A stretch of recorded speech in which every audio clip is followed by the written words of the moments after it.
Good morning, everyone. Welcome to Discipleship time and another distance learning day. We're going to ground ourselves in God's Word, focusing on our identity, our purpose, and our actions.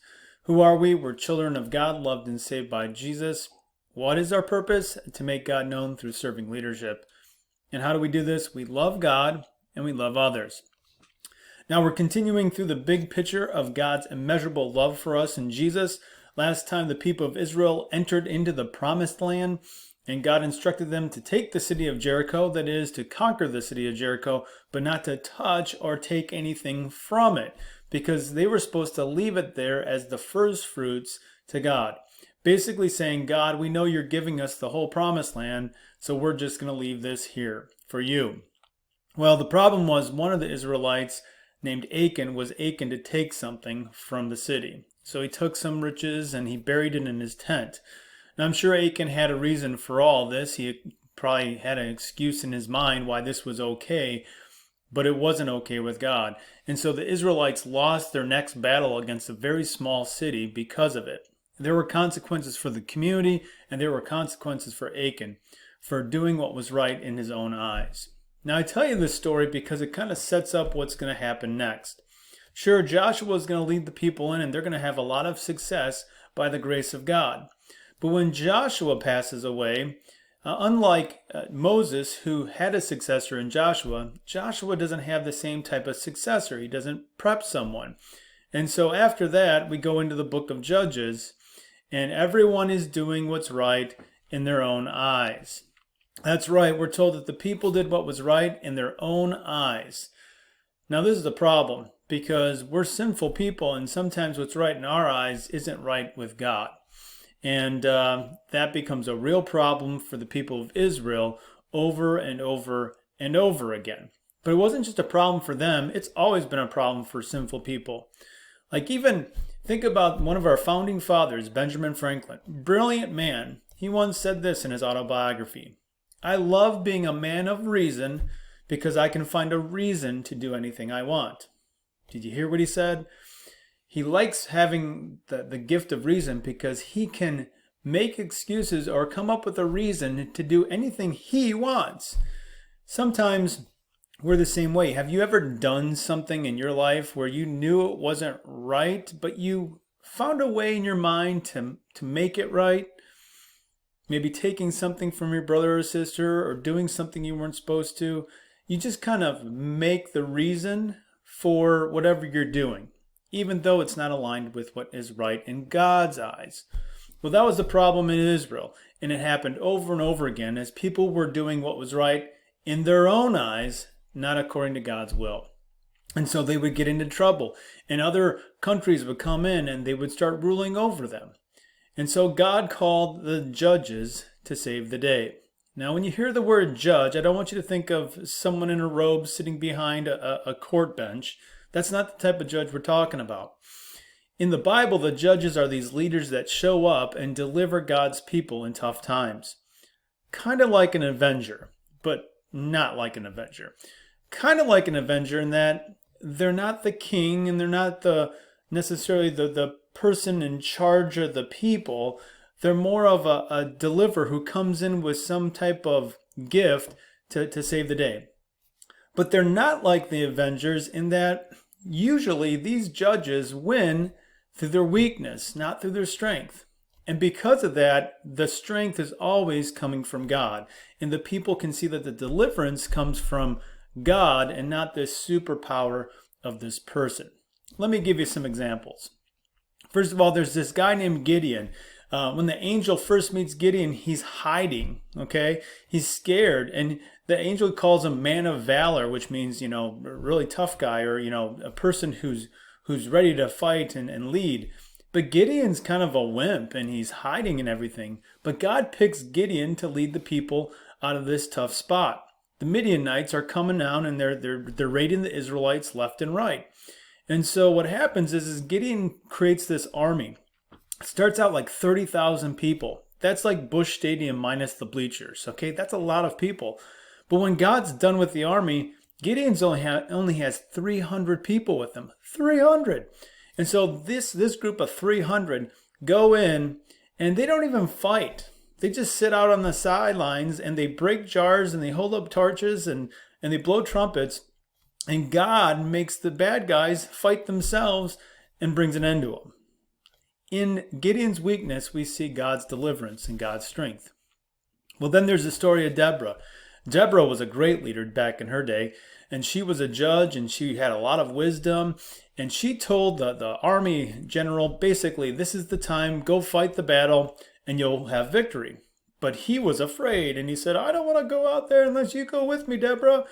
And so Deborah said, okay, I'll go, but the victory is not going to be in your hand. The victory is going to be in someone else's hand. And guess who it was?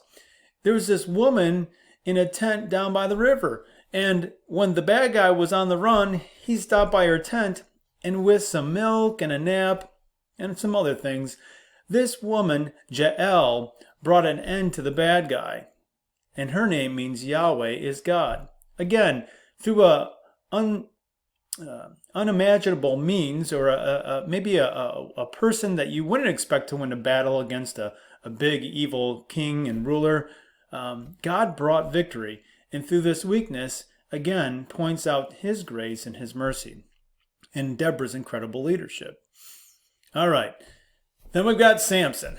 Now, Samson, he is kind of like an Avenger. He's super strong, and he doesn't use a hammer like Thor. One time he used a donkey's jawbone to do his destruction. But he was delivering the people from the Philistines. And we're going to hear about the Philistines later with a man named David. But Samson was super strong, and he used his strength many times to beat back the Philistines from their oppression to the Israelites. But he had a lot of problems too. And so he gets in trouble, and eventually he gives up his faith in the Lord. And that is, instead of trusting in God's power, he thinks it's his power, and the Philistines get him. And they shave off his head, which is part of his strength that God gives him, and they knock out his eyes, which is really terrible, and they take him into prison. And there Samson is sitting there, and God allows by his grace his hair to grow back again and his strength to come back to him. And the Philistines have this big party in their evil temple where they have the god Dagon, who they worship. And they're all partying, and they bring out Samson to make fun of him, in a sense basically making fun of God. And Samson says, give me power one more time, Lord, to bring the house down on the Philistines. And so God gives him the power one more time. And Samson, with all of his strength, knocks down 2 pillars, and the roof comes down, all on the Philistines. And so even though during Samson's life he did many miraculous things with his strength, and he beat the Philistines over and over again, it was in his death that he began the deliverance against the Philistines, because he conquered more in his death than he did in his life. This kind of points us forward to Jesus, who did a lot of miracles, but in his death fully conquered sin, death, and the devil for us. Boys and girls, the big story, or the big picture of Judges is this. When we do what's right in our own eyes, we get into a lot of trouble. But when God does what's right in his eyes, he brings deliverance for us. And you know what? Sometimes we don't need deliverance from an outside enemy. Sometimes we need deliverance from ourselves.